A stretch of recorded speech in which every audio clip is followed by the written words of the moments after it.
Olá! Já pararam para pensar na lei como se fosse uma grande caixa de ferramentas? Uma ferramenta para cada problema da sociedade. É uma imagem legal, né? Mas, e quando a gente abre a caixa e a ferramenta que a gente precisa não está lá? Ou quando o manual de instruções parece confuso? Bom, é aí que a coisa fica interessante. Hoje a gente vai abrir essa caixa juntos e entender como os juízes conseguem transformar textos que às vezes são super antigos e complexos em decisões que mudam a nossa vida. Essa aqui é a grande questão, porque a lei nem sempre é um mapa do tesouro, com um X marcando o lugar exato. Muitas vezes, ela é mais parecida com um terreno com muita neblina, sabe? Com várias direções possíveis. E é nesse cenário de dúvida, de incerteza, que o verdadeiro trabalho da justiça começa. Um trabalho que vai muito, mas muito além de só ler e aplicar um artigo de um código. E para essa arte de decifrar a lei, existe um nome técnico: hermenêutica jurídica. Mas calma, não precisa se assustar com o nome. Pensem nela como se fosse um conjunto de óculos especiais que o juiz coloca para enxergar o real sentido por trás das palavras da lei. É com esses óculos que ele consegue ver como aquela norma se aplica a um caso de verdade, que está ali, na mesa dele, esperando uma solução. Mas antes mesmo de escolher qualquer ferramenta, tem uma coisa que vem antes, que é ainda mais fundamental: a filosofia do próprio juiz. A forma como ele enxerga o direito, sabe? Isso funciona como uma lente, que acaba colorindo tudo o que ele vai fazer depois. Vamos dar uma olhada nas duas principais correntes de pensamento. De um lado, a gente tem o positivismo jurídico. A ideia aqui é que o juiz é a boca da lei. A missão dele, aplicar o que está escrito, sem tirar nem pôr, para garantir segurança e previsibilidade para todo mundo. Do outro lado, está o pós-positivismo. Aqui, a visão é que a lei não é só um texto, ela carrega princípios, valores de justiça, de moralidade. Nesse caso, o juiz tem um papel bem mais ativo, sabe? Ele tem que garantir que os direitos fundamentais sejam respeitados, mesmo que o texto da lei não seja tão explícito assim. Ok, agora que a gente já entendeu a filosofia por trás das decisões, chegou a hora de abrir a caixa de ferramentas de verdade. Vamos conhecer as técnicas que os juízes usam para analisar, para dissecar e, no fim das contas, para entender o que a lei quer dizer. Bom, a primeira ferramenta é tipo uma lupa.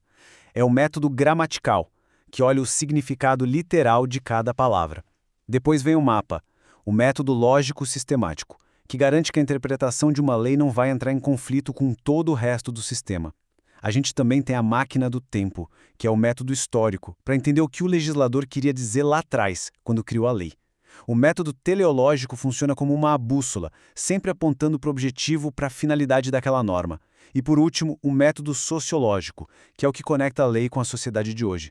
E esse aqui é um exemplo perfeito do poder que o método sociológico tem. Quando o Supremo Tribunal Federal reconheceu a união homoafetiva como uma família, ele não inventou uma lei nova. O que ele fez foi usar esse método para interpretar a Constituição e adaptar ela à realidade social do século XXI. Foi assim que ele garantiu direitos para um monte de gente que antes não tinha.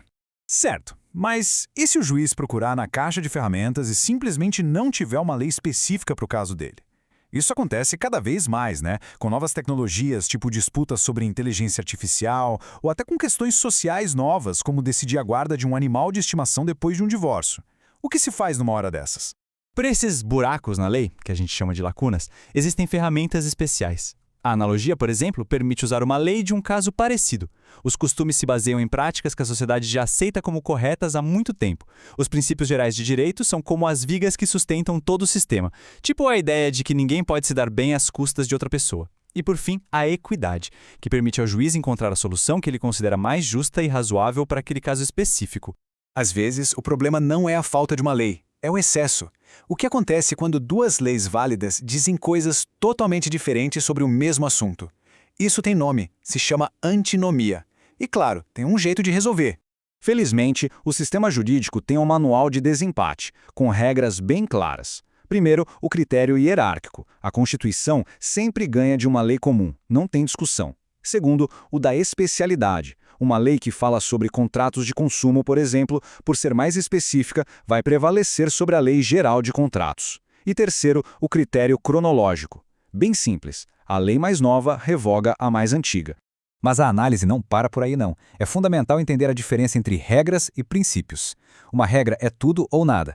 Pensa em é proibido matar. Simples assim, não tem meio termo. Agora, os princípios são diferentes, eles têm pesos. Liberdade de expressão e direito à privacidade, os dois são super importantes. Quando eles batem de frente num caso, o juiz não vai simplesmente invalidar um deles. Ele vai ponderar, vai pesar para ver qual deles deve prevalecer naquela situação específica. E olha, todo esse processo de interpretação não acontece no vácuo, de forma aleatória. Cada nova decisão acaba se apoiando nas decisões anteriores e isso vai criando, com o tempo, um corpo de conhecimento que a gente chama de jurisprudência. É isso que traz estabilidade e previsibilidade para o sistema. A jurisprudência é, no fundo, a sabedoria acumulada dos tribunais. Pensa assim, quando vários juízes decidem casos parecidos da mesma maneira, de novo e de novo, eles acabam criando um caminho seguro. Um padrão a ser seguido por outros juízes no futuro e, claro, pela sociedade que passa a saber mais ou menos o que esperar da justiça. E a manifestação mais forte desse processo todo no Brasil tem nome. É a súmula vinculante. Quando o Supremo Tribunal Federal edita uma súmula dessas, não é só uma recomendação não, hein? É uma ordem. A interpretação que está ali se torna obrigatória para todos os outros juízes e para toda a administração pública do país.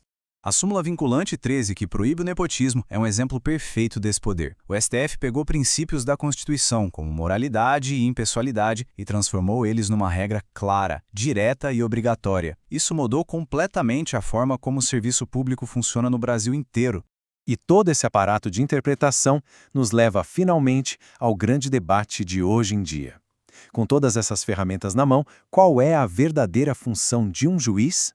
A verdade é que aquela visão de só aplicar o texto da lei sem pensar em mais nada muitas vezes se mostra lenta demais para a velocidade com que a nossa sociedade muda. Essa rigidez acabou abrindo espaço para o que muita gente chama de ativismo judicial. É uma postura em que os juízes interpretam a lei de forma mais ampla, mais ativa, para proteger direitos fundamentais e promover a justiça social, principalmente quando o Congresso não age. E isso nos deixa com essa reflexão final. O juiz deve ser apenas um árbitro neutro que aplica as regras do jogo exatamente como estão escritas? Ou ele deve ser também um arquiteto, usando essa caixa de ferramentas toda para ajudar a construir uma sociedade mais justa, mais adequada aos novos tempos? A resposta para essa pergunta, no fundo, define o futuro do próprio direito.